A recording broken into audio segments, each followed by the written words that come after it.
I Hello motivate myself साथीहरू, this and is me I started to Rupa. have healthy आज food in my भने म life. After so long time पछि आएको छु आफ्नो डेली फुड लिएर।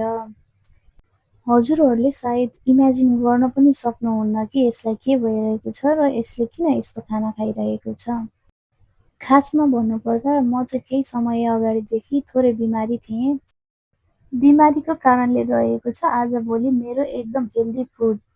तपाईहरु सबैजनाले देख्न सक्नुहुन्छ कि बोइल्ड ब्रोकाउली, काँक्रो, बोइल्ड एग छ भनेदेखि राइसमा चाहिँ मैले चामल र च्याख्ला मिसाएर बनाएको छु। एकदम भोक लागेको थियो साथीहरू। खासमा भन्नुपर्दा आज पनि मेरो दिन हस्पिटलमै बितेको थियो भनेदेखि हस्पिटलदेखि आए पछाडि मैले चाहिँ डेली जस्तै खाना रेडी गरेँ मेरो लागि साथीहरू। अनि त्यसपछि खाना खाँदै टाइम धेरै नभएको कारणले चाहिँ मैले फेसमा मास्क पनि लगाएको थिएँ। खाना पनि रेडी भएको रिजनले चाहिँ मैले सेम टाइममा खाना पनि खाँदै थिएँ अनि मेरो मास्क पनि हेर्दा हेर्दै सुकिसकेको थियो साथीहरू। अनि मास्क पनि रिमुभ गरेँ साथीहरू।